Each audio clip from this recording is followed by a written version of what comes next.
Mm, Perfecto. Bien. Bueno, buenas tardes a todas y todos. Mi nombre es Román de Antoni, soy docente de la Universidad Nacional de Derecho de La Plata. Y bueno, vamos a dar inicio a esta jornada denominada Análisis Crítico del Cumplimiento de las Sentencias de la Corte Interamericana de Derechos Humanos, un tema de suma relevancia y actualidad. Así que bueno, esperemos que puedan disfrutar de esta jornada. En primer lugar van a exponer eh, Priscila Machado Martins y Natalia Urbina. Natalia va a exponer primero. Y luego vamos a hacer un espacio para preguntas, así que en esa oportunidad van a poder intervenir los participantes de la jornada. Quiero darle la palabra en primer lugar a la presidenta de la Asociación Argentina de Derecho Procesal, Patricia Bermejo. Así que, Patricia, si quieres dar las palabras de bienvenida, te puedes desmutear. Muy buenas tardes a todos y a todas. Para mí realmente es un honor poder encontrarnos en esta ocasión en una actividad, y es la primera que realizamos en conjunto con la Red Chilena de Investigadores e Investigadoras de Derecho Procesal. Ojalá que esta sea una de muchas actividades que vayamos a hacer en conjunto, demostrando que la geografía no es un límite para pensar juntos, para pensar además temas que son propios de la región, de la incidencia y el análisis crítico del cumplimiento de las sentencias de la Corte Interamericana de Derechos Humanos. Tenemos un grupo estupendo como para hoy poder compartirlo, no solamente por la participación de todos y todas ustedes, sino también con la presencia especial de la investigadora, la profesora Priscila Machado Martins, y también de la profesora e investigadora Natalia Urbina. Ambas se dedican al tema de la problemática que vamos a abordar hoy, y por supuesto el moderador, como ya se presentó, el profesor Ramón de Antoni. Además, con la especial presencia del presidente de la Red Chilena de Investigadores e Investigadoras de Derecho Procesal, el doctor Enrique Letelier. Para mí es realmente un placer, un gusto poder contar, Enrique, con tu presencia en esta actividad que hacemos en conjuntas las dos instituciones, con el auspicio del Instituto Iberoamericano de Derecho Procesal, tan también compenetrado en el avance de las ideas y en el estudio de todos los temas de derecho procesal en Iberoamérica. El tema del cumplimiento de las sentencias de la Corte Interamericana de Derechos Humanos es un tema que resulta inagotable, porque se puede deber incluso desde el mismo impacto psicosocial, de cómo inciden los casos en las víctimas, los procesos de acompañamiento cuando se tienen que cumplir estas sentencias. También otra perspectiva distinta es desde la relación entre la misma Corte Interamericana y los estados partes sometidos a su jurisdicción. Y finalmente, de una o de otra manera, poder analizar el valor de las sentencias.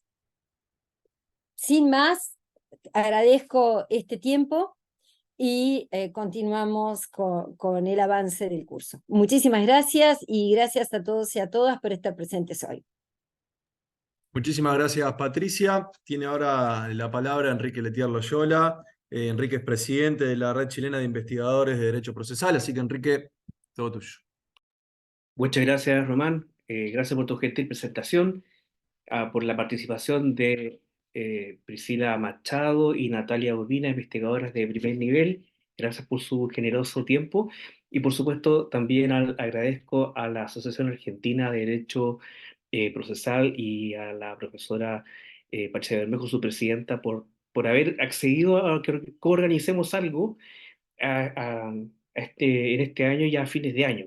Gracias, Patricia, lo venimos conversando hace bastante tiempo, ya en las jornadas iberoamericanas, en las jornadas de Colombia, cómo llegamos por fin a esto. Y efectivamente, como hablamos, uniendo esfuerzos se pueden hacer muchas cosas. Y bueno, el tema no es un tema casual. No olvidemos que se cumplen ya 75 años de la Declaración Universal de Derechos Humanos. Eh, Por tanto, el tema de del derecho internacional de los derechos humanos es un tema importante. Y en nuestra región, las decisiones de la Corte Interamericana provocan decisiones de los estados, en muchos sentidos. Y eso es un fenómeno que nuestras expositoras van a analizar. Bueno, espero que podamos disfrutar de la exposición y luego en la ronda de preguntas logremos un resultado mucho mejor. Muchas gracias. Buen éxito. Muchísimas gracias, Enrique. Así que bueno, hechas las palabras iniciales, vamos a dar inicio al espacio de las expositoras que tenemos en el día de hoy. En primer lugar va a hablar Natalia Urbina. Natalia es abogada, egresada de la Universidad Nacional de La Plata, es docente adjunta interina en la asignatura de Derechos Humanos de la carrera de abogacía, también de la misma casa de estudios. Es investigadora e integrante del Instituto de Derechos Humanos, también de la Facultad de Ciencias Jurídicas y Sociales. Así que bueno, Natalia, vamos a hacer 30 minutos aproximadamente y luego vamos a pasar, luego de la segunda exposición de Priscila, ahí vamos a pasar al espacio de preguntas. Natalia, muchísimas gracias. Ya puedes, a ver si te puedes desmutear. Ahí está. Hola, buenas tardes. Un gusto estar aquí compartiendo este espacio para poder intercambiar algunas cuestiones relativas a esta temática que tiene que ver con el seguimiento de los pronunciamientos de los órganos. Quiero agradecer muy especialmente a la profesora Patricia Bermejo el haberme convocado para esta actividad y es un gran gusto estar y conocer aquí a quienes están participando también allí desde Chile, de esta red de investigadores en Derecho Procesal. Les decía el interés que suscita la temática del seguimiento de los pronunciamientos de los órganos de supervisión. En particular,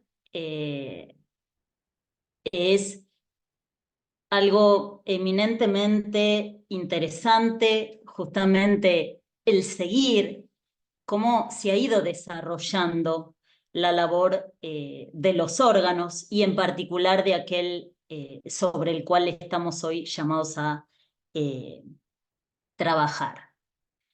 Quiero tan solo mencionar en relación a que este tipo de seguimiento se realiza de un modo distinto en, por ejemplo, otros sistemas de protección internacional y aquellos en particular denominados sistemas regionales de protección, dado que, por ejemplo, en el sistema europeo de derechos humanos, no va a ser el mismo Tribunal Europeo el encargado de supervisar el cumplimiento de las sentencias que emite, sino que va a haber un órgano específico, en este caso un comité de ministros del Consejo de Europa, quien va a llevar adelante esta labor de supervisión, y algo en este sentido se va a dar también en otro de los sistemas regionales de protección con características similares al interamericano, como es el sistema africano de protección de derechos humanos, en el cual habrá aquí un Consejo Ejecutivo de la Unión Africana, que va a estar también compuestos por ministros de Relaciones Exteriores, que es quien va a llevar adelante este proceso de supervisión. Esta es una primera distinción a realizar porque en el sistema interamericano de derechos humanos y en particular en lo que atañe a cómo lleva adelante la Corte Interamericana su labor, va a ser la propia Corte la que va a llevar adelante este proceso de supervisión de sentencias. Y aquí también se podrá observar cómo se ha dado y cómo se han ido ampliando o incrementando algunas de las iniciales labores en relación al órgano, también porque han aumentado el número de casos que ha sido resuelto por este tribunal, pero también porque se ha advertido que es fundamental el efectivo cumplimiento por parte de los estados de las reparaciones ordenadas por la Corte en cada una de esas sentencias. Hay distintos fundamentos y distintas cuestiones conexas que tienen que ver con el seguimiento de las sentencias que la propia Corte emite. Aquí va a haber temas que van a estar íntimamente relacionados con este proceso de supervisión, no solo aquello que tiene que ver con el efecto útil en tanto principio de derecho internacional. Suelo plantear en clase cuestiones que no llegan siempre a visualizarse en este sentido. Los estados de manera soberana deciden comprometerse frente a la comunidad internacional o en algún caso a una organización internacional, llámese ONU o OEA, y entonces deciden ratificar. Ratificar, en este caso, pensemos en el ámbito interamericano, la Convención Interamericana de Derechos Humanos. Deciden los estados, en el caso de la República Argentina, puntualmente también aceptar la competencia del órgano Corte Interamericana en aquello que tiene que ver con la interpretación y la aplicación de los casos que llegan a su conocimiento. Ahora bien, si los estados desoyen, no implementan o no aplican las reparaciones ordenadas por las sentencias que la Corte emite, tornan ilusorio ese efecto útil y, como han dicho en algunas resoluciones de supervisión de cumplimiento emitidas por la Corte, tornan ilusorio también el acceso a la justicia, el derecho al acceso a la justicia interamericana por parte de las víctimas.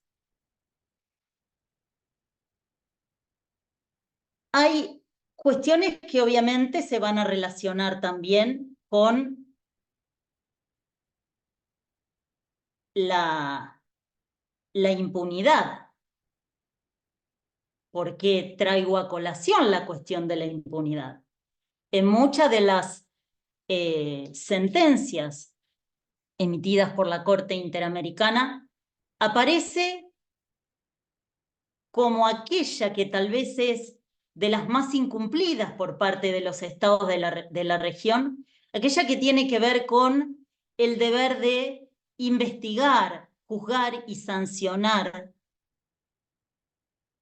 en caso de corresponder a las personas responsables de esas violaciones en el plano interno de los estados. Recordemos que aquí la Corte Interamericana, en su condición de tribunal internacional, no va a juzgar personas, sino que va a atribuir de responsabilidad internacional a un estado. Entonces serán de nuevo aquí los estados quienes deberán poner manos a la obra para que aquellas violaciones que el tribunal encontró que fueron cometidas sean reparadas de conformidad a esas reparaciones ordenadas.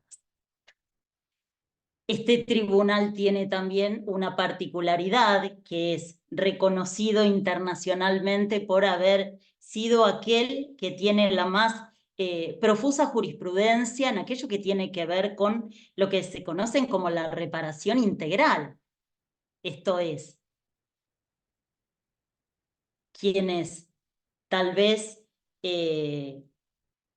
no conozcan específicamente la materia de reparaciones, en lo que tiene que ver con derechos humanos, podrá pensar que el reparar solamente se limita a ordenar reparaciones pecuniarias, pero no. Podrán haber reparaciones de tipo pecuniario, pero habrá otras de tipo no pecuniario. Y en este caso aparecerán entonces no solo aquellas denominadas medidas de satisfacción, sino también medidas de rehabilitación, garantías de no repetición, y en los casos en que esto pueda proceder, la restitución al estado anterior a esa violación. Lamentablemente sabemos que esto no se puede dar en todos los casos. Es importante entonces también poder analizar desde el punto de vista de indicadores de cumplimiento, cuáles de todos estos tipos de reparaciones ordenadas por la Corte Interamericana suelen ser en su mayor parte cumplidas por los estados de la región.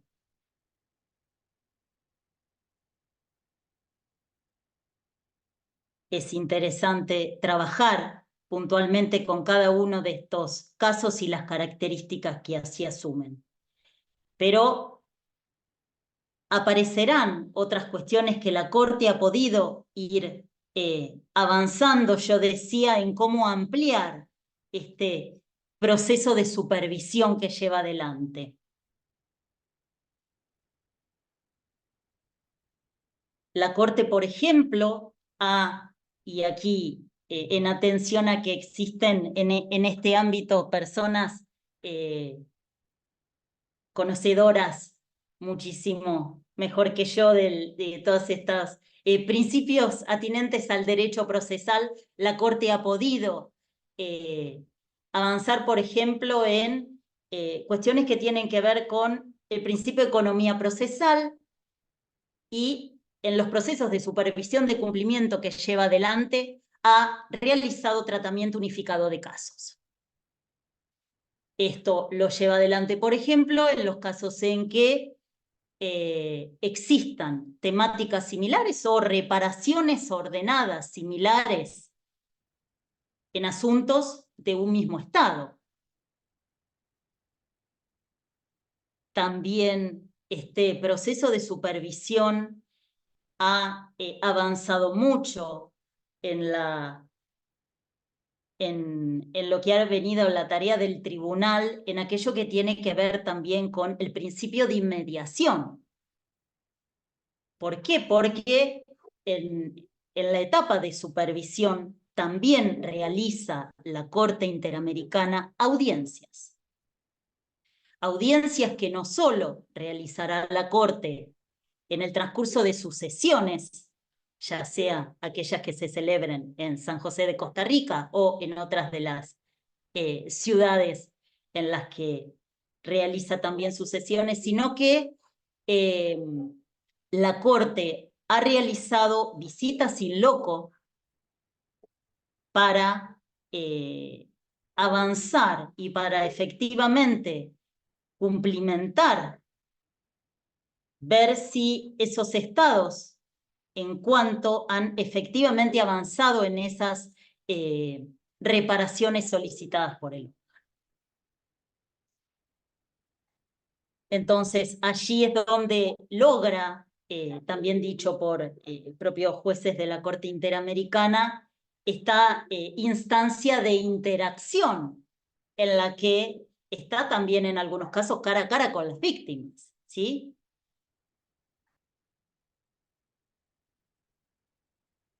¿Cuáles, digamos, se plantean algunas situaciones en las que la Corte Interamericana lamentablemente no tiene respuesta por parte de los estados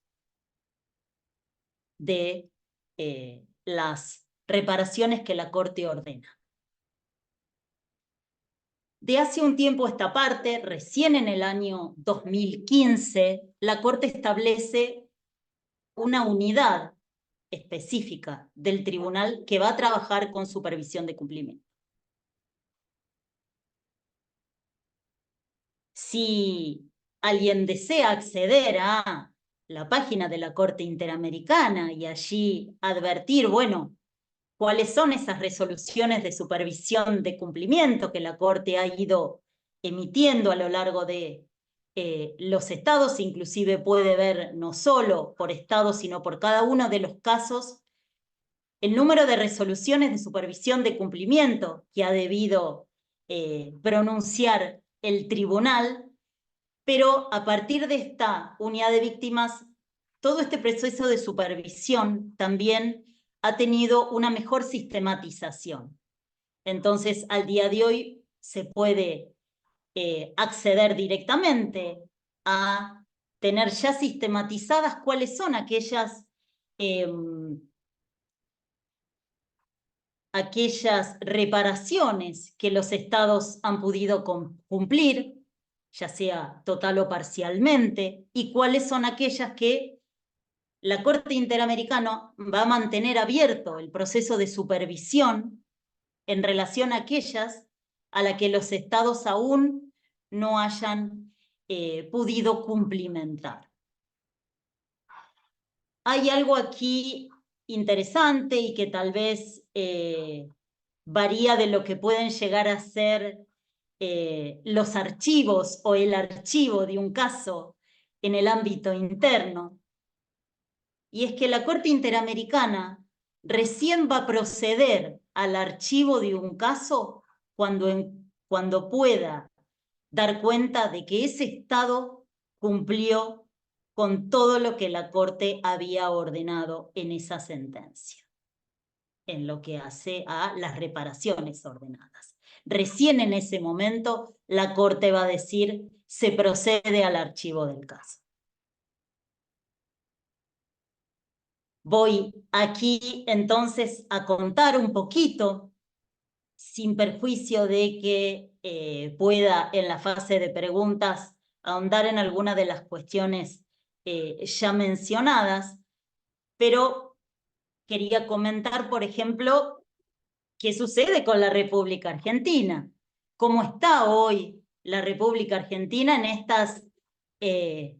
este examen, para decirlo de algún modo, que ha venido haciendo la Corte desde aquella primer sentencia de 1998 de Garrido y Baigorria. La Corte Interamericana ha emitido contra la República Argentina a la fecha 32 casos.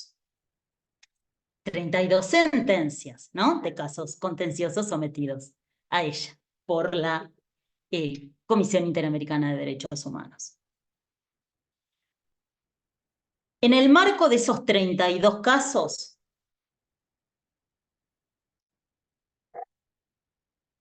hoy actualmente 25 se encuentran en etapa de supervisión. Y de esos 25 existen 7 casos que ya han sido archivados. Insisto, este archivo de casos se realizó porque la Corte entendió, a partir de la información brindada por el Estado argentino y también la información proporcionada por no solo representantes de víctimas, sino también por la propia Comisión Interamericana.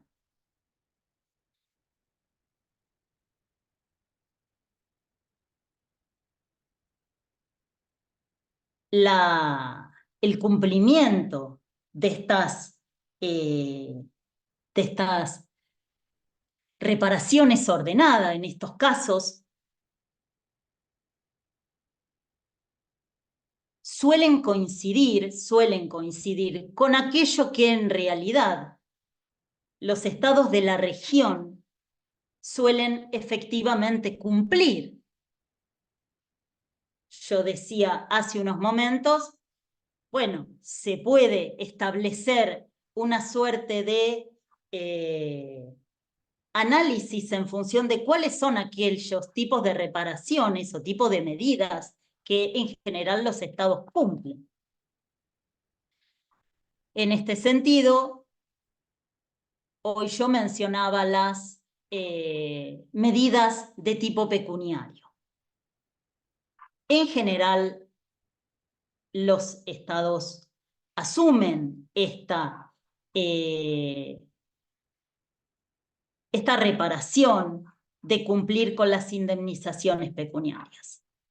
Pero hay casos en los que se mantienen abiertos los procesos de supervisión porque lo que no hacen los estados es cumplir con los intereses moratorios.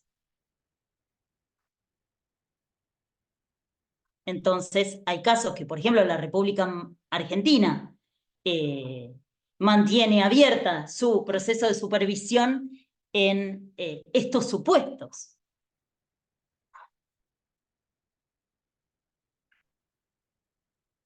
La Corte Interamericana considera que la propia sentencia es por sí misma una medida de reparación.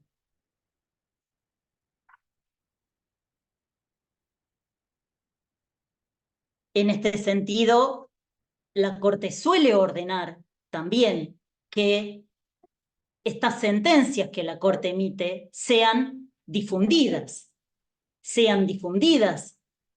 en los ámbitos correspondientes internos del Estado, ya sea Ministerio de Justicia, ya sea, por ejemplo,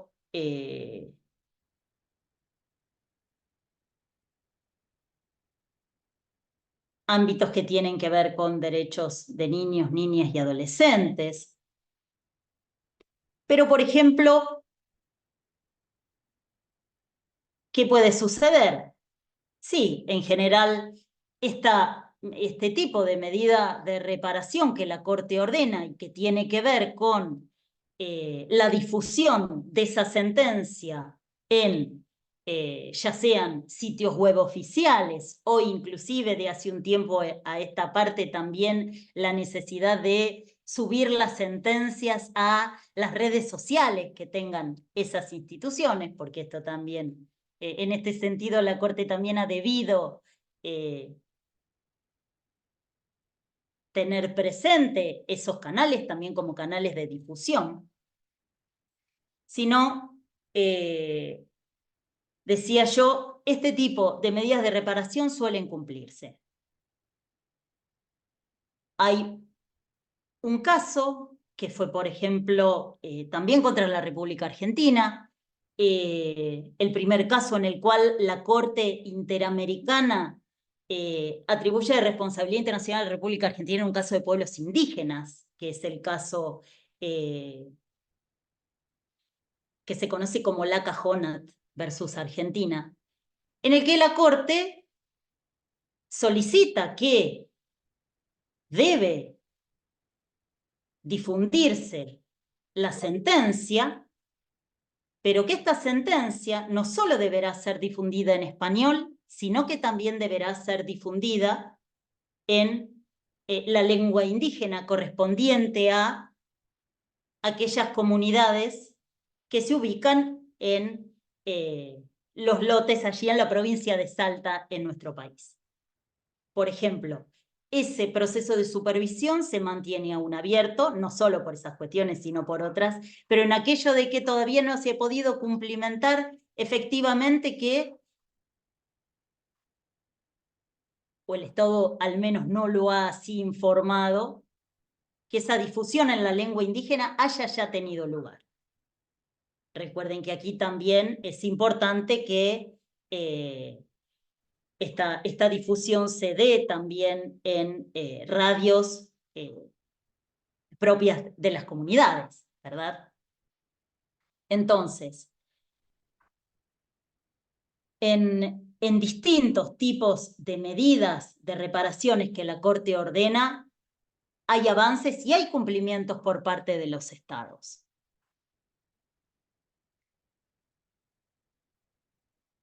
En aquellos supuestos en los que aún se mantienen procesos de supervisión abiertos, también, y en particular en el caso de la República Argentina, han tenido que ver con la falta de adecuación en el derecho interno.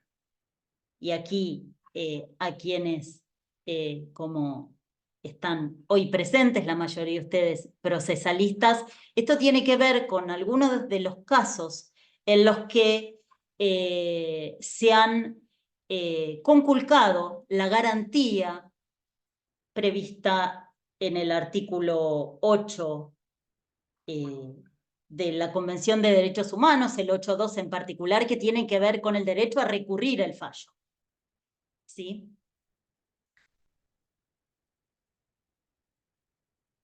Aparece otra problemática asociada a la República Argentina, para decirlo de algún modo, aunque sabemos que la cuestión federal nunca puede ser un óbice para el cumplimiento de lo ordenado por el órgano de supervisión, pero el hecho de que en la República Argentina también coexistan códigos de procedimiento en distintos niveles, en las comunicaciones que el Estado ha ido manifestando a la Corte Interamericana en este sentido, también se observan que aparecen cuestiones de este tipo.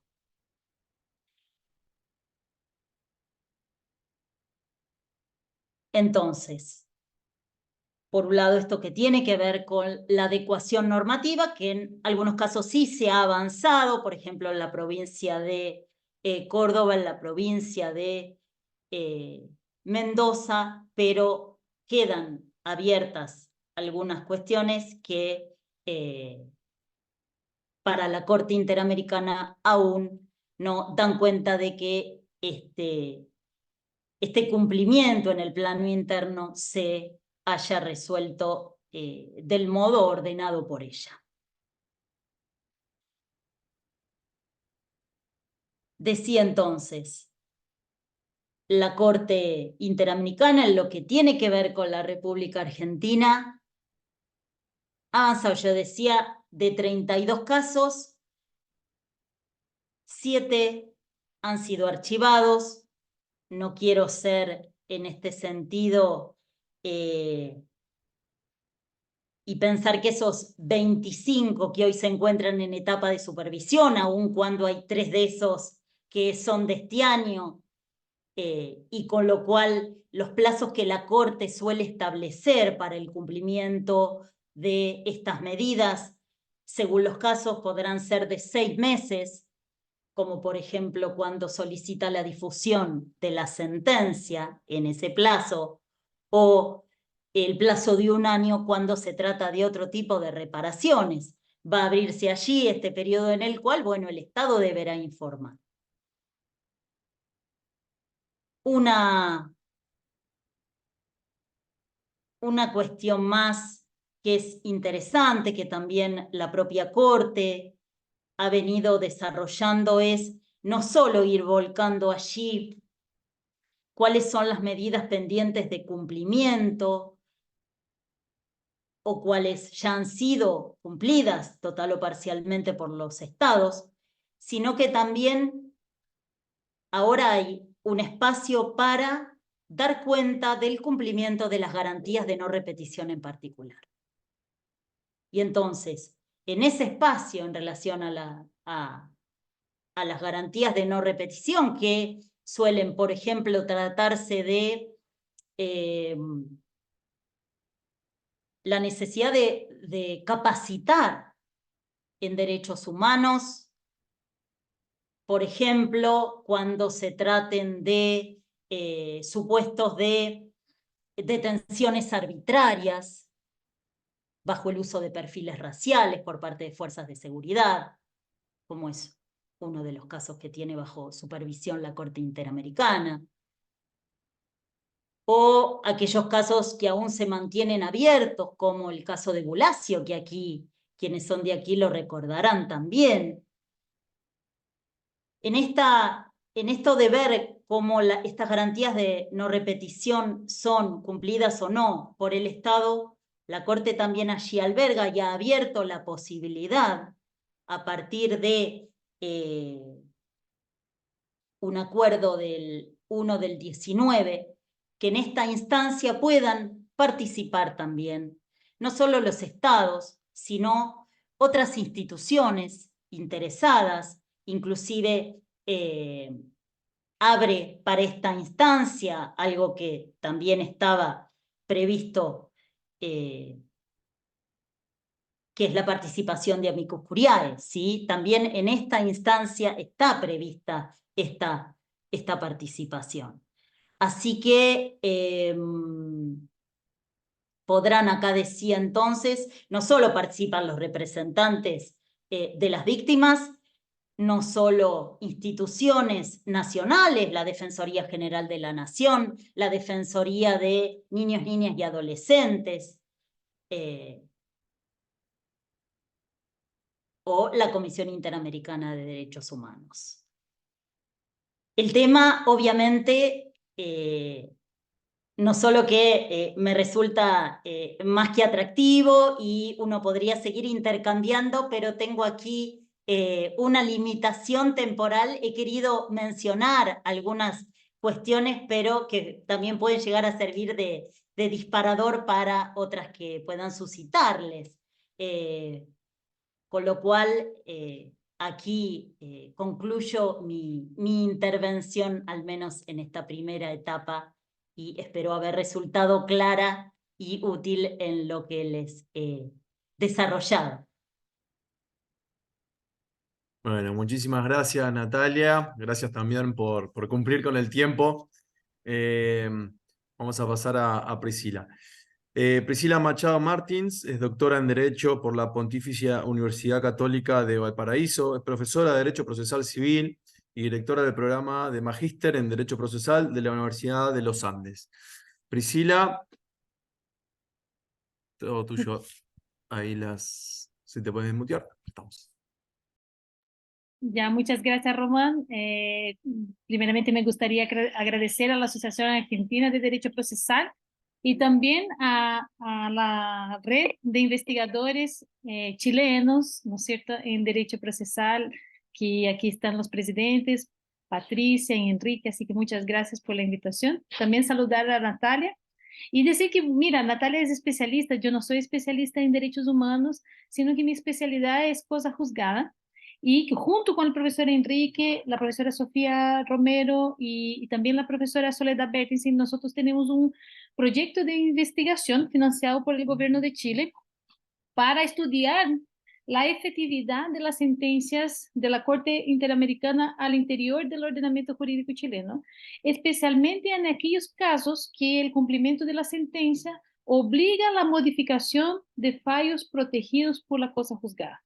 Y en ese sentido, entonces, nosotros nos encontramos siempre con un problema que en Europa muchos ordenamientos jurídicos ya resolvieron ese problema, incluyendo en el recurso de revisión una causal que autoriza la modificación de la sentencia interna y nacional por fuerza de una sentencia internacional.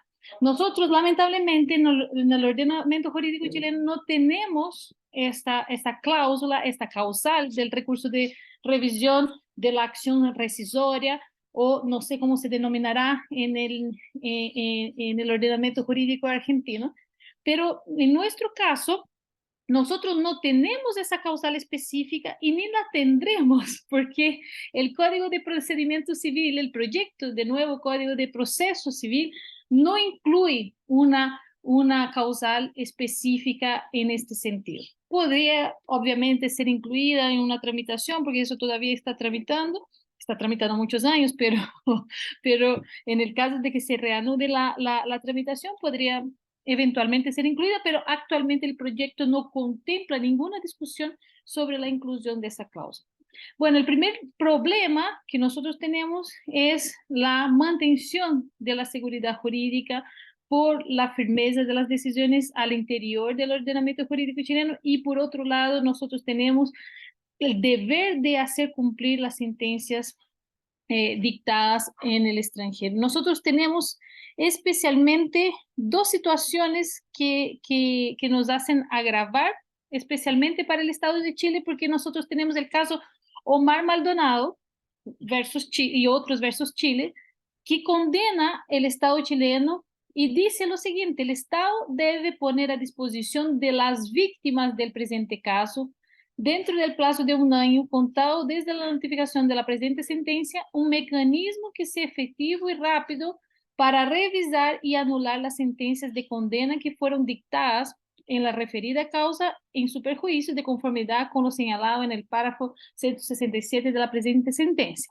Y ahí viene un punto muy importante para nosotros, que ese mecanismo debe ser puesto a disposición de las demás personas que fueron condenadas por los consejos de guerra durante la dictadura militar chilena, de conformidad con lo señalado en el párrafo 170 de la presente sentencia, haciendo que la sentencia de la Corte Interamericana no solo tuviera un efecto interpartes, sino que irradiara un efecto a un determinado grupo de personas al interior del ordenamiento jurídico que no participaron del caso en el ámbito interamericano, haciendo un tipo de efecto difuso al interior del ordenamiento jurídico y creando una masividad de casos que obviamente eran necesarios, pero nuestro ordenamiento jurídico no tenía un determinado mecanismo para hacer valer esa sentencia.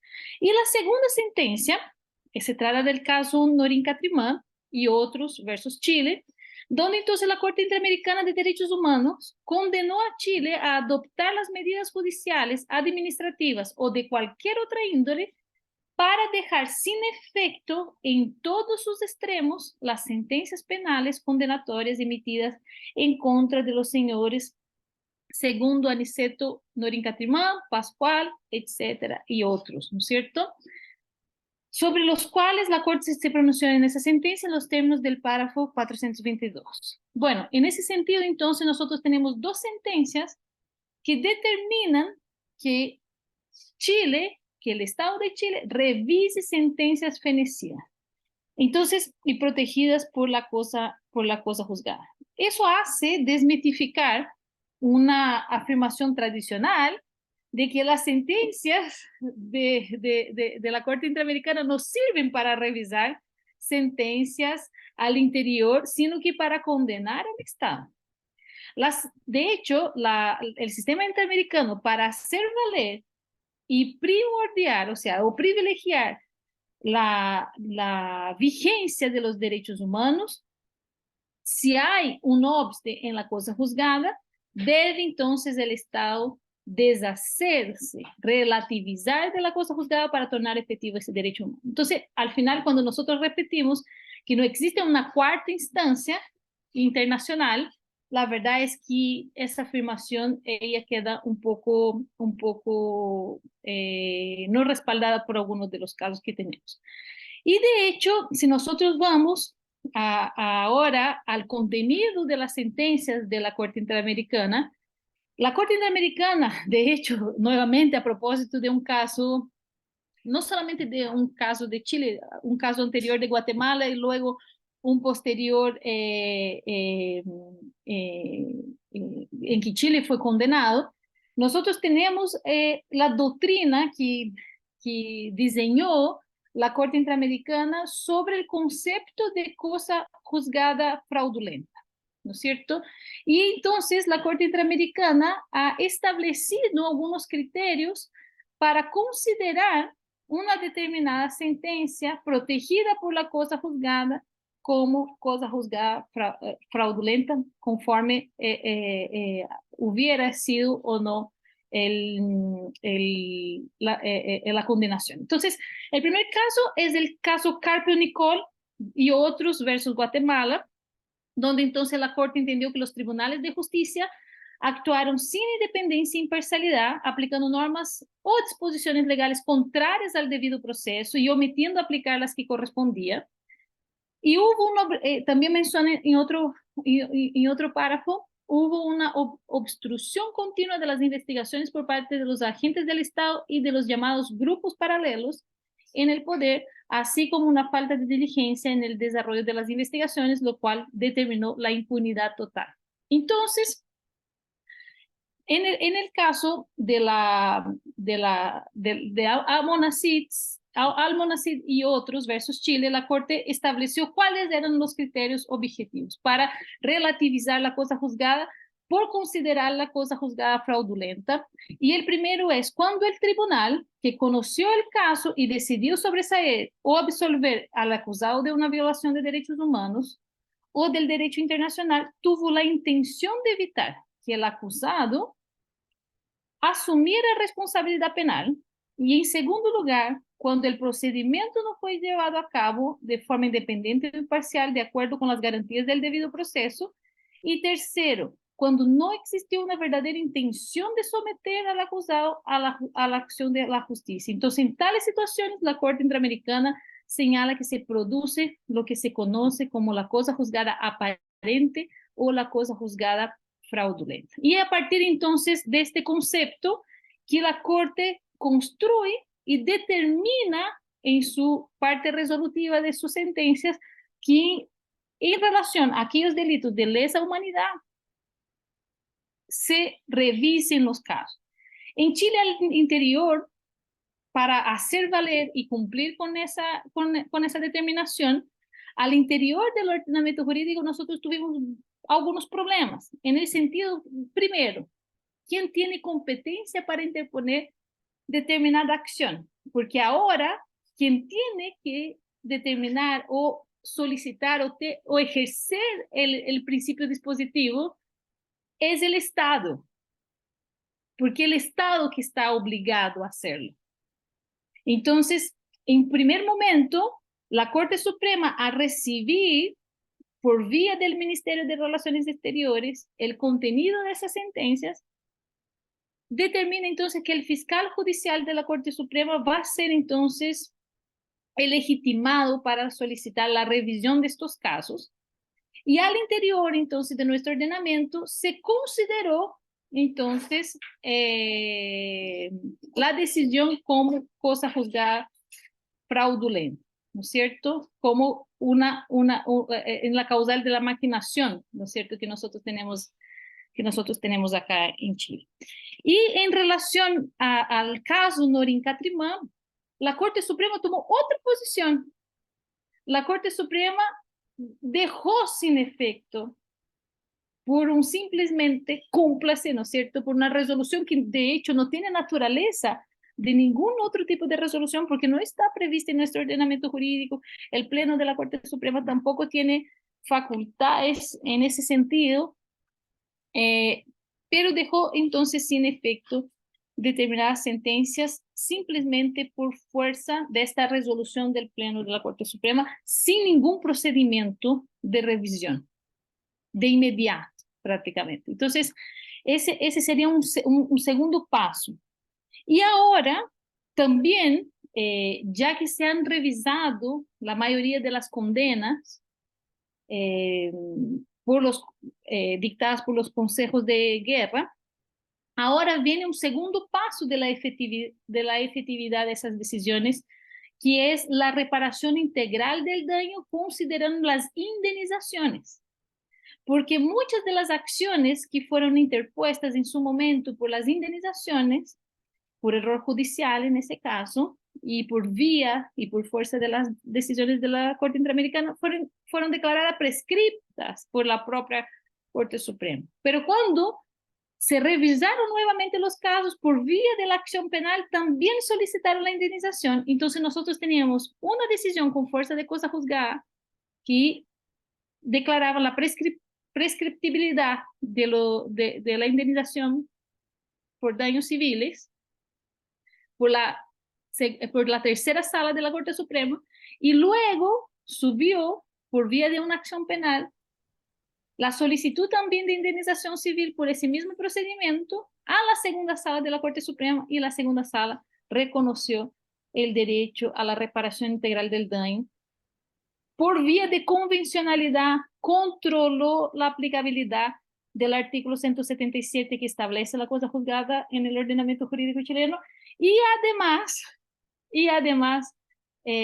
contradijo una sentencia de la propia Corte de menos de 10 años. Entonces, esa articulación de decisiones de los tribunales internacionales y de las sentencias al interior del ordenamiento jurídico chileno no está claro y no está bien articulado. No hay norma que reglamente esta articulación efectiva, y eso hace entonces que torne un poco inseguro también para la persona que ostenta una sentencia favorable en la Corte Interamericana, porque no va a saber la vía por medio de la cual va a tornar efectiva la decisión.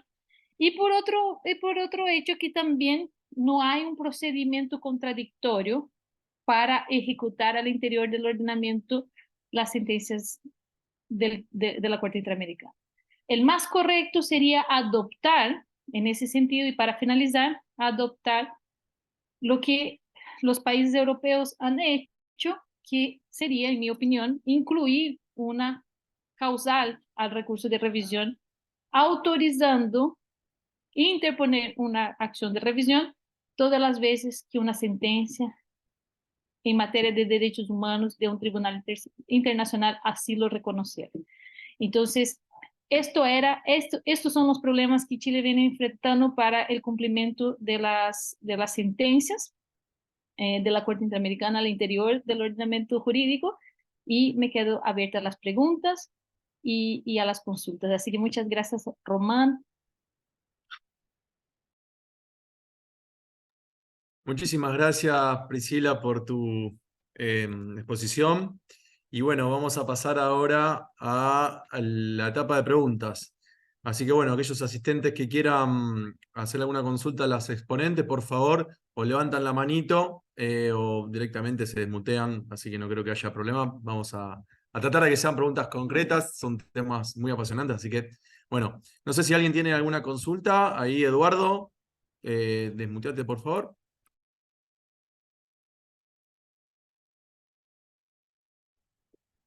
Hola, muy buenas tardes a todas y todos. Muy interesante el tema. Yo soy profesor de Derecho Procesal en la Universidad de Valparaíso y el director de nuestro departamento, que además es el presidente de la Asociación de Investigadores, don Enrique Letelier, extendió la invitación para escuchar esto. Fíjese, escuchando a las dos expositoras, me surge la siguiente reflexión. Yo creo que en el caso de Chile y en el cumplimiento de esta sentencia en la Corte Interamericana, sin perjuicio de las dificultades que la doctora Machado ha señalado, hay una intención como bastante positiva de cumplir con la sentencia. Es decir, el cumplimiento de buena fe del tratado. Y se han tratado de buscar estos mecanismos. En el caso de Catrimán, que señalaba la doctora Machado, la verdad que se optó por una situación bastante sui generis, porque en el fondo dice directamente, o sea, casi como un cúmplice que se hace en los tribunales normales, ¿no es cierto? Se reconoció de partida la jurisdicción internacional, pero plenamente, pero no anuló fallos, sino simplemente dijo, se privan de sus efectos, que es algo como distinto. No es la nulidad. Entonces se buscó ese mecanismo y yo coincido plenamente en que exista un mecanismo. O sea, debe existir un mecanismo de estar regulado.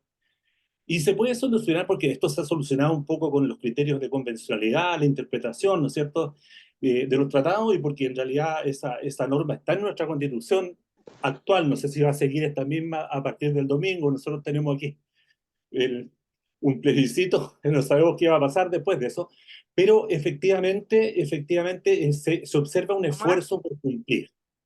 Y por eso, lo que dice la doctora Urbina, yo no sé si realmente en la Argentina, en casos de este tipo, yo tengo la impresión de que directamente se ha señalado que por no entender Argentina que de la convención surge alguna facultad para anular sentencias, simplemente no se hace. Quizás estoy equivocado, me falta la información. Doctora Urbina, si usted pudiera aclarar un poco eso. Le escuchaba, mucho gusto, profesor. Em, Mientras hablaba la profesora Machado Martins y en el comentario que usted realizaba, yo justamente pensaba en esto del control de convencionalidad, que en algunos casos no se trata de encontrar si el tiempo transcurre y el incumplimiento por parte del Estado en esta obligación de adecuar el derecho interno, sino tan solo de, bueno, de algún modo interpretar esa norma para que pueda igualmente ser aplicado o implementado en el estado de que se trate lo que la Corte ordena. Ha habido casos en los que sí se ha hecho y hay otros en los que se está en esta instancia. Después intentaré buscar la información porque en esto de la cosa juzgada internacional que allí mencionaban, en Argentina se ha avanzado en una provincia, ahora no recuerdo bien si se trata del caso de Córdoba o de Mendoza, en la reforma del Código Procesal y así se ha planteado, digamos, dentro de las posibilidades de recurrir la existencia de una sentencia de un órgano internacional. Me quedaré con esto, digamos, a modo de tarea para intentar hacérsela llegar luego. Pero en algunos casos sí se ha avanzado, en otros, bueno, se mantienen por esas razones abierto el mecanismo de supervisión, ¿verdad? Priscila, no sé si tenías algo para aportar. Solamente para comentar que estoy de acuerdo con Eduardo. De hecho, el proyecto nos lleva a eso, que efectivamente, si bien es cierto que o sea, el Estado de Chile ha tratado de todas las formas, tanto en políticas públicas, cuando se refiere a la condenación en ese aspecto, como también medidas legislativas, pero aún nos falta un procedimiento que dé un encauce a la efectividad y cumplimiento de las sentencias y que también sea dentro de un contradictorio. Fíjese que en Inglaterra existe una comisión de revisión de penas. Pero Teresa, Y ese comité de revisión de penas, ellos cuando reciben una sentencia de un órgano internacional, ellos si ven la necesidad de la revisión, ellos solicitan a la Corte de Apelaciones y la Corte valora también el alcance dentro del caso. Porque tal vez no sea revisarlo todo, puede ser que acá nosotros estamos tratando de materia de lesiones, de delitos de lesa humanidad, pero en otros casos hacia el futuro, cuando esos casos ya estén todos resueltos y revisados, entonces deberá tener un balance si toda la sentencia va a estar comprometida o solamente parte de ella, ¿no es cierto? Entonces, en ese sentido, yo entiendo que debería haber un procedimiento claro, en contradictorio, para hacer valer la sentencia en el ámbito interno. Muy bien, muchas gracias, Priscila. La doctora Bermejo tiene una pregunta. Muchísimas gracias. Bueno, mis felicitaciones a las dos expositoras, impecables. Natalia, cuando contestaste la pregunta del profesor González Lara, me resolviste la duda que yo tenía cuando te habías referido, que te iba a preguntar sobre Córdoba y Mendoza. Pero acá esta reflexión que va dirigida a las dos. En el proyecto de reforma al Código Procesal Civil y Comercial de la Nación del año 2019 en Argentina, se incluyó una disposición que se refería, que tenía como sentido facilitar la ejecución de las sentencias de la Corte Interamericana, con sí, el gran interrogante que en nuestro país, al ser un sistema federal y haber tantos códigos procesales como jurisdicciones, Entonces quedaría limitado solo a las sentencias que debieran cumplirse en el ámbito de la aplicación de esa disposición. De todas maneras, esto quedó en un proyecto.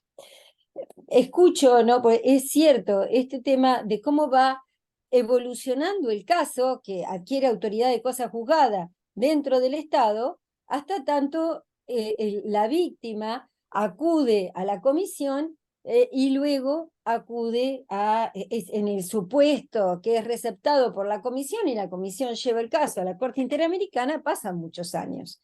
Y habiendo agotado todo el espigón recursivo interno, entonces estas adquirieron autoridad de cosa juzgada como algo natural.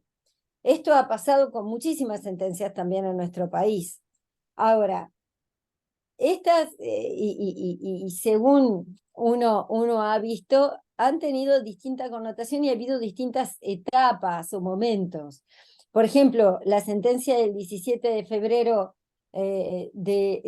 perdón, el 14 de febrero del año 2017, Ministerio de Relaciones Exteriores, donde el inconveniente en cumplir con una sentencia de la Corte Interamericana en un supuesto de dejar sin efecto una sentencia dictada por nuestro país, dio lugar a un diálogo entre la Corte Interamericana y el Superior Tribunal de nuestro país, la Corte Federal, donde finalmente ellos decían, y acá en este pronunciamiento que se escribió tanto y con un voto fundado, si podía dejarse sin efecto una decisión del Superior Tribunal de la Nación, de la Corte Suprema de Justicia de la Nación de nuestro país, por una decisión que dictó la Corte Interamericana. Y finalmente esto, después de un tiempo, se zanjó diciendo que se resolvió diciendo que se hacía una anotación marginal, ¿no? Esto lo haría como una forma, haría una analogía con la solución, Priscila, que nos contabas que se daba en Chile, ¿no?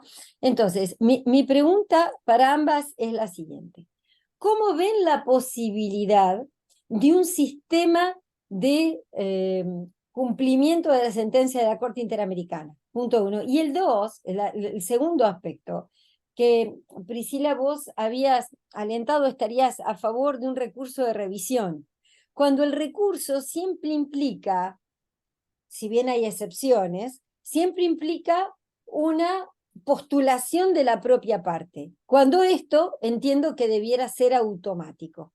Esta es la contra que yo le vi un recurso. Ahora, ¿cómo piensan ustedes que podría ser la alternativa para que haya una coordinación entre lo que decida la Corte Interamericana y aquellos estados que se han sometido a la competencia de la Corte Interamericana? Muchas gracias. Voy entonces, disculpa Natalia. Yo veo lo siguiente, profesora. Lo primero es que no existe ejecución obligatoria. Incluso la ejecución debe estar en dispositivo, bajo el principio dispositivo. Incluso las de derechos humanos. O sea, lo que estoy hablando obviamente polémico. Va a haber gente que va a defender que en materia de derechos humanos eso tal vez no debiera estar en las manos del afectado. O sea, debería el Estado sí o sí cumplirla y se acabó. Pero sí, la redacción siempre de la Corte es de que el Estado ponga a disposición de los afectados un mecanismo para. Generalmente la redacción viene en ese sentido. Entonces, el cumplimiento del Estado es tener mecanismos de acceso del sistema interamericano al interior del Estado. Quiere decir, lo que espera el sistema interamericano es que los afectados tengan un mecanismo ya a la mano para hacer valer sus sentencias. Entonces, yo creo que podría ser un mecanismo donde el Estado ya ejecute o tenga un defensor al interior del ordenamiento o un fiscal que proponga las revisiones, pero yo creo que en la medida que deje el mecanismo listo a disposición de los afectados, ya estaría el Estado cumpliendo, porque tampoco nadie está obligado a ejecutar sentencia favorable. O sea, es una facultad igualmente, dentro del derecho procesal clásico. Ahí podríamos tener esa discusión dentro del internacional, pero yo preferiría dejarlo en abierto, que las personas tengan la facultad de ejecutarlo.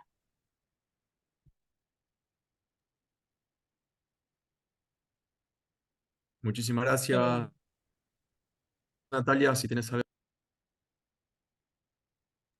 Sí, en relación a lo que le plantea la profesora Bermejo, ¿qué sucede en nuestro país? Digamos, quienes deben llevar adelante institucionalmente todo este, digamos, la recepción de y la implementación y el cumplir lo que la Corte realiza es la Dirección de Contencioso Internacional, que depende del Ministerio de Relaciones Exteriores, Comercio Internacional y Cultura de la República Argentina. Lo que pasa es que, claro, este área de Cancillería obviamente tiene toda otra serie de atribuciones, y así como lleva adelante este mecanismo de supervisión con Corte Interamericana, lleva adelante tantos otros emanados de los distintos órganos de supervisión en los que, bueno, por los compromisos asumidos por Argentina, esto lleva parte. Obviamente esto es, de algún modo, insuficiente o no es del todo, a ver, práctico en esto de cómo efectivamente la víctima puede solicitarle al Estado, o sea, no es que puede, sino que debe, a partir de lo que la Corte ordenó. Pero, ¿a dónde va? ¿A dónde va? O sea, esa víctima a la cual la Corte Interamericana, por ejemplo, le ordenó medidas de rehabilitación para que puedan tener tratamientos médicos o psicológicos o psiquiátricos durante un periodo determinado, va y golpea la puerta de Cancillería para preguntar cuál va a ser la repartición que le va a efectivamente cumplimentar. O sea, aquí hay algo que efectivamente estaría no facilitando el cumplimiento de las medidas ordenadas por la Corte. Yo creo que así como se ha dado toda una evolución, y esto tal vez tiene ineludiblemente que ver con esto que es el desarrollo progresivo en materia de derechos humanos, ¿no? Así como se ha dado una evolución de la labor del propio órgano en relación a, bueno, cómo lleva adelante este proceso de supervisión y cómo este proceso de supervisión se ha visto ampliado, también serán los estados que deberán no solo darse cuenta que esas instancias previstas para efectivamente cumplimentar lo ordenado por la Corte están resultando en algunos ítems insuficientes o inadecuadas, ¿sí? Entonces, habrá que también en el plano interno ver cómo esto se puede modificar.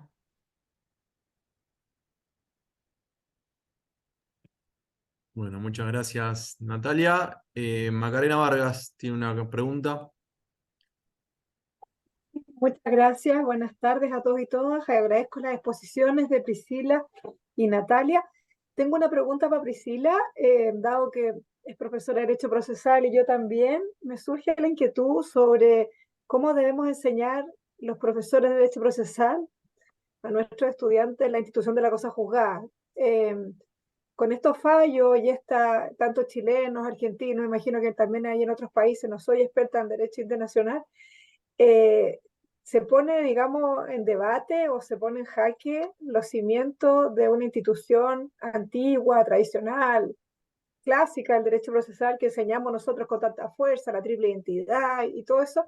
Entonces me da la sensación, escuchándola, había leído de estos fallos también, pero de que aquí aparece, no sé si como un cuestionamiento importante a esa matriz, digamos, conceptual, y si eso significa de alguna manera repensar la institución, o tú dirías, Priscila, a lo mejor Natalia también tiene una opinión sobre esto, no sé, Natalia, si quieres, pero como procesalista, creo que Priscila puede tener ahí una opinión más digamos, pensada en el tiempo. O si debemos, o si esto es un régimen de excepción y que lo tenemos que plantear así, o más bien viene a ser como el puntapié inicial de un cuestionamiento más global que no deberíamos hacer sobre la institución. Eso. Muchas gracias. Creo que hay una relectura, Maca, porque hoy día la seguridad jurídica ya no está fundada en la ley, está fundada en el cumplimiento de los derechos fundamentales, parece. Según mi investigación me da la idea de que la seguridad jurídica hoy día ella tiene como límite sí, lo que esas discusiones desde la teoría del derecho, de la filosofía jurídica que habla de la norma muy injusta no puede ser considerada derecho y que entonces la cosa juzgada ella solo protege sentencias que no ofendan derechos humanos. Esa es la verdad. O sea, dentro de nuestro ordenamiento jurídico hoy día esa es la realidad. La cosa juzgada, ella no va a proteger sentencias que ofendan derechos humanos. ¿Por qué? Porque nosotros tenemos una sentencia de ahora, de 2023, que dice lo siguiente, que el artículo 177 que establece la cosa juzgada al interior de nuestro ordenamiento jurídico, no puede prevalecer cuando ofenden derechos humanos. Y eso es la Corte de Apelaciones de Santiago, y ahí eso es lo más interesante para nuestro ordenamiento. Yo no sé cómo funciona el control de constitucionalidad en Argentina, yo sé que en Brasil es difuso el control de constitucionalidad, pero en Chile el control de constitucionalidad es concentrado. Eso significa que solamente un juez constitucional, el Tribunal Constitucional, puede declarar una norma inaplicable. Pero nosotros vivimos también con otra bivalencia en Chile. Nosotros vivimos con una bivalencia de que el juez común, el juez ordinario, puede declarar que una norma es anticonvencional sin consultar a otro órgano por deber que exige el sistema interamericano, que todo juez es un juez interamericano. Y al revés, conforme a nuestra propia constitución, ese mismo juez no puede decir que una norma es inaplicable y tiene que consultar al Tribunal Constitucional. Entonces, al final, la flexibilización de la cosa juzgada en virtud de la vigencia de los derechos humanos, de la efectividad de los derechos humanos, no más depende de un pronunciamiento de nuestro Tribunal Constitucional sobre la prevalencia de esa norma. Entonces, por eso que yo digo que la cosa juzgada al interior del ordenamiento jurídico chileno solamente va a tornar firme aquellas decisiones que no ofenden derechos humanos. Gracias. Muchísimas gracias, Priscila. No sé si Enrique tenías una pregunta. Sí, gracias, Román. Bueno, gracias a las expositoras, un lujo escucharlas. Y tengo una pregunta bien precisa para Natalia, porque pensando en el famoso caso, porque casos importantes, ¿no? Que se han visto, qué sé yo, en estos casos de resistencia de los estados a cumplir algunas sentencias de la Corte Interamericana, que hayan resistencia. En tu opinión, quiero saber si no ves que a veces en lo resolutivo de los fallos de la Corte hay ambigüedades o expresiones demasiado laxas, como decir, por ejemplo, que se adopten todas las medidas de cualquier naturaleza para dejar sin efecto. ¿No será que es necesario que la Corte determine qué es lo que debe hacer el Estado con mayor precisión y así evitar estas discusiones internas sobre cómo cumplimos que es una cuarta instancia, que no se puede revocar? ¿O te parece que la Corte Interamericana lo hace a propósito y que no podría hacerlo de otra manera?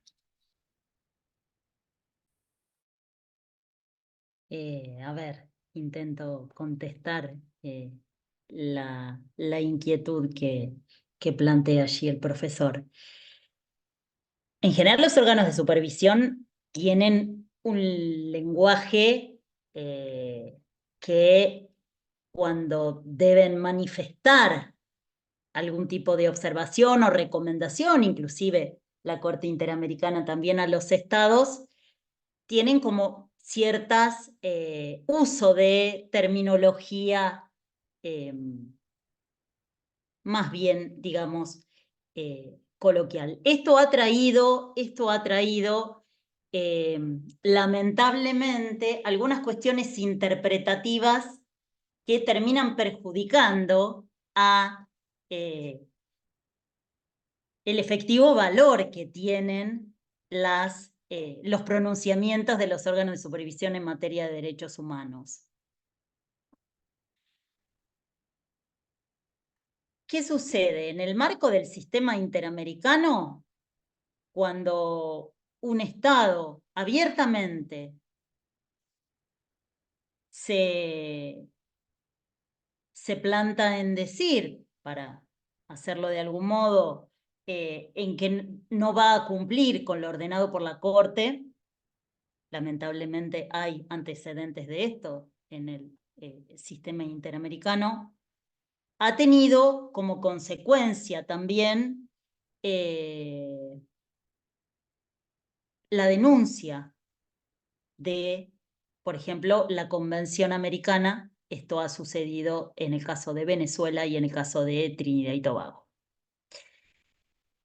Hay toda una discusión en materia de derechos humanos si esto que los estados, según el derecho internacional clásico, pueden hacer, así como ratifican un tratado, si tienen también la posibilidad de denunciarlo. Quienes trabajamos en derechos humanos decimos, esta regla a tratados de derechos humanos no debiera poder ser aplicada, porque lo que está detrás son los derechos de las personas. El sistema interamericano, como decía, prevé una herramienta de tipo política. ¿Qué es lo que puede hacer la Corte Interamericana cuando un Estado es renuente a cumplimentar? Y con esto, insisto, lo único que lamentablemente va a generar es el debilitamiento del sistema interamericano de protección de derechos humanos, porque desprovee de efecto útil y de justicia eficaz justamente a las decisiones que el órgano emite. Tiene la posibilidad de informar a la Asamblea General de la OEA el incumplimiento por parte de los estados. Pero esto ha quedado allí en casi una situación de tipo formal, que no ha tenido consecuencias para esos estados que han desoído lo ordenado por la Corte Interamericana. Esto de algún modo es lo que, bueno, como herramienta brinda hoy el sistema interamericano. Ha habido también cuestionamientos, ¿no? Aquí esta facultad que tiene del artículo 65, bueno, quede solo en esa información y no se pueda ir más allá. También cabe preguntarse, bueno, hasta dónde está la voluntad de la organización regional en que contribuir efectivamente al fortalecimiento del sistema interamericano de protección y no al debilitamiento con estas actitudes o con estas renuencias por parte de los estados.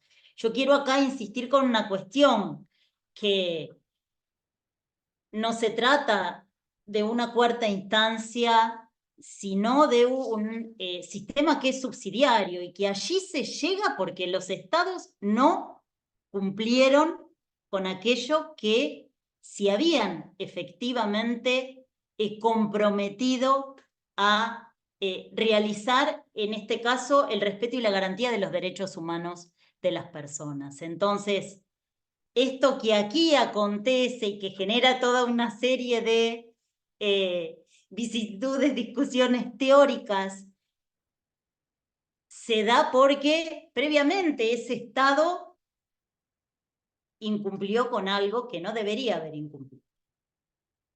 Es tan solo lo que aquí puedo aportar, no sé si satisface de algún modo o genera otros disparadores, tal vez, mi respuesta.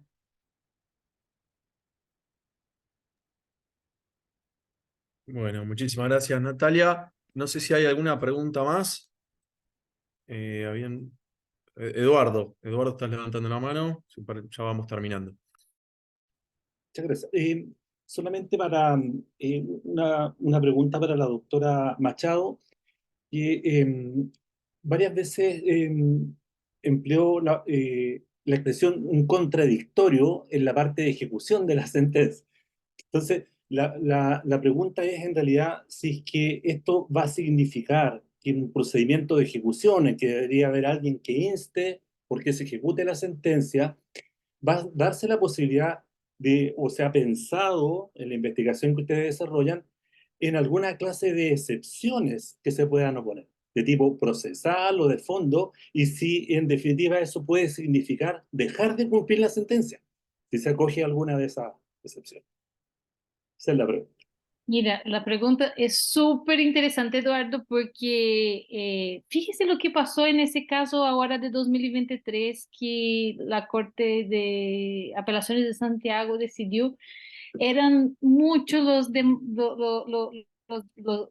demandantes en el sentido de la revisión en el ámbito penal, pero en el ámbito penal ellos también pedían las indemnizaciones civiles por vía de la acción penal. Y llegando a la Corte de Apelaciones, la Corte dijo, vamos a tener que distinguir, porque mitad de los demandantes ya habían recibido por vía de la condenación de la sentencia interamericana indemnización de 80 millones por persona. En el ámbito chileno, el estándar de la Corte Suprema era de 50 millones. Entonces, esas personas estaban solicitando para ganar los 80 de los 50.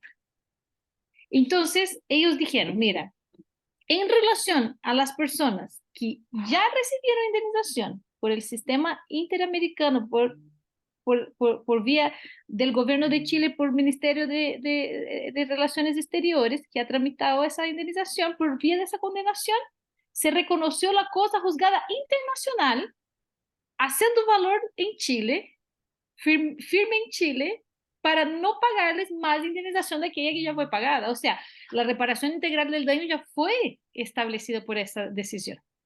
Y aquella otra mitad que no había recibido indemnización, entonces otorgarles la indemnización. Entonces, fíjese que el Consejo de Defensa del Estado, si en ese caso tuviera un procedimiento ya organizado, tendría una excepción de pago, por decirlo así. ¿Cierto? Entonces, al final es interesante que exista un mecanismo, porque ni en el caso de delitos de lesa humanidad no pueden ocurrir temas procesales o civiles como este, de cumplimiento de obligación civil, y que en definitiva una obligación ya tuviera pagada. Entonces, al final, pagar dos veces simplemente por hacer vista totalmente a las ciegas, yo creo que tampoco no es la idea. Entonces, si llegáramos a tener un procedimiento y ese procedimiento fuera ya tan fino, que no sé si vamos a lograr tan rápido algo así, debiera contemplar por lo menos una excepción de pago, ¿cierto?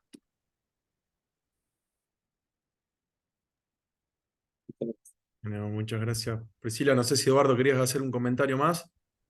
Vi que sacaste el micrófono. No, no, muchas gracias. Muchas Bárbaro. gracias. Muy Eh, claro. bárbaro. José Condorelli, no sé si habías levantado hoy la mano, la vi levantada, si tenías alguna pregunta. Sí, no sé si se escucha. Sí, se escucha bien.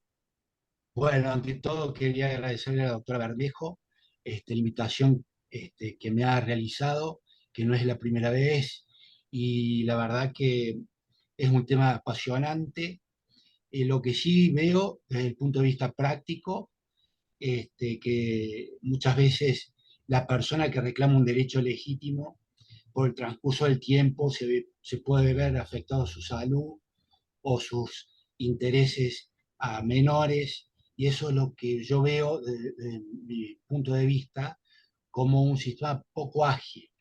Entonces, tendríamos que, en la medida que se pueda, como ocasión de generalidad, que la Argentina está transitando un nuevo gobierno, bajar legislación o plasmar legislación para que esto se agilice de alguna manera. Muchas gracias.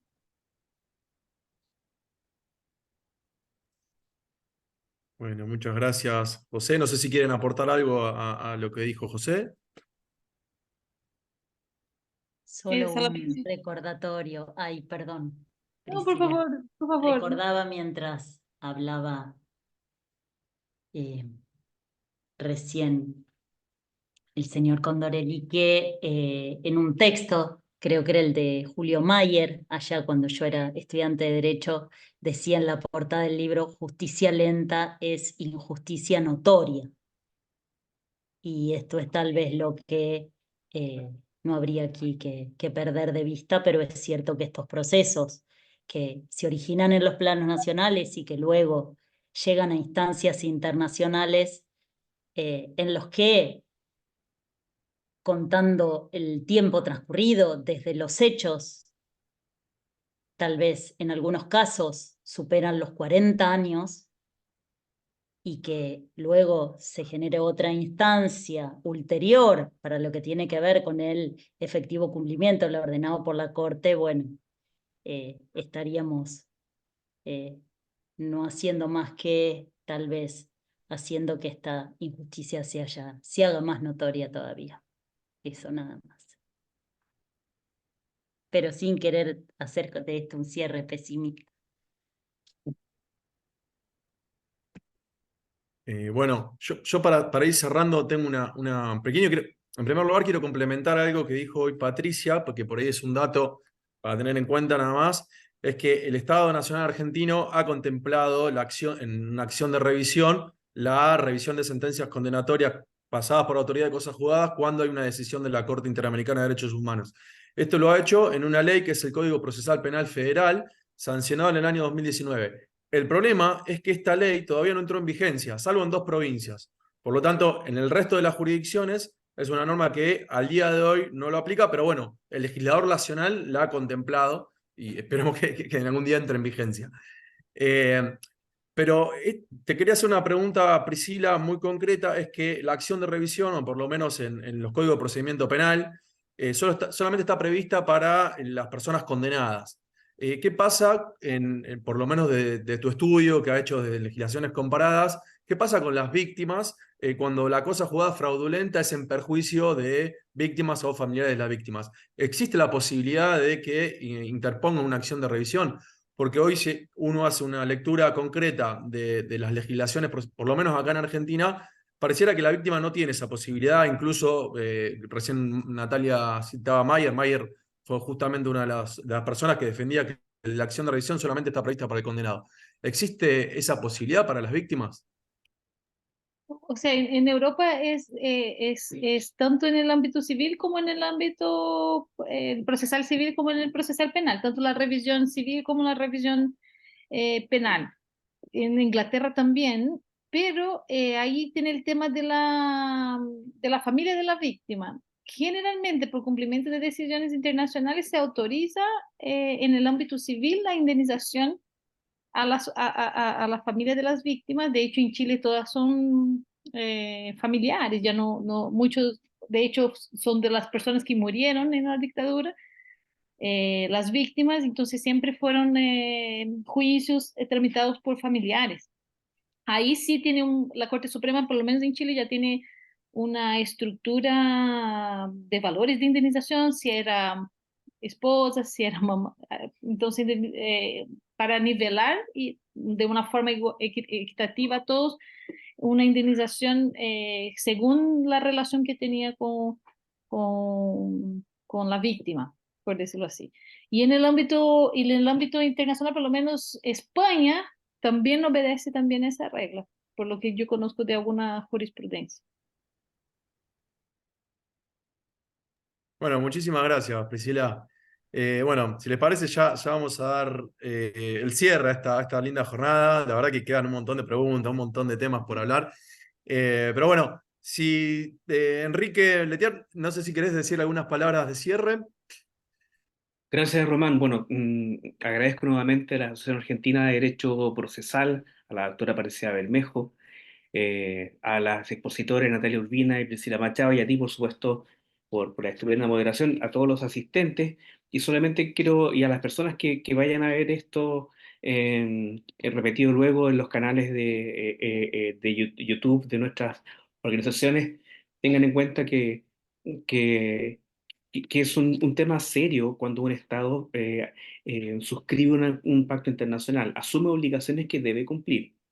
No es una cosa que no haya que tomar en serio. Son obligaciones que colocan a los estados en situaciones de responsabilidad. Bueno, muchas gracias por su estupenda participación. Muchísimas gracias, Enrique. Tiene la palabra Patricia Bermejo. Bueno, agradecimientos absolutos a las expositoras con la profundidad de los temas, a quienes participaron. Hay unos mensajes preciosos en el chat de los doctores José Condorelli, Eduardo González Lara, Diego Robledo y Rosa Ávila Paz para los expositores. Gracias por participar a ellos. Gracias Macarena, también un referente en el Instituto Iberoamericano. Gracias a la red de investigadores de Chile, de Derecho Procesal, a todos y a todas ustedes que siempre nos acompañan. Y me gustaría leer, es muy breve, las palabras de Luis Cantoral Benavides, que dijo cuando obtuvo finalmente la sentencia que condenó al Estado por las torturas y la privación ilegal y arbitraria de la libertad de la cual él había sido víctima. Y dice así, es un caso que la Corte Interamericana resolvió el 3 de diciembre del año 2001. En una entrevista, el señor Luis Cantoral Benavides dijo, y justamente con la sentencia yo dije, bueno, llegamos al punto final. Y la verdad, era el inicio de un largo camino todavía. La alegría fue mucha.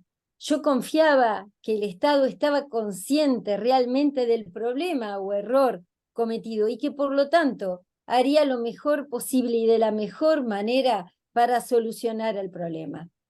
Eso estaba en mi cabeza. Pero bueno, más allá de eso, creo que estos encuentros hacen justamente a que podamos seguir pensando.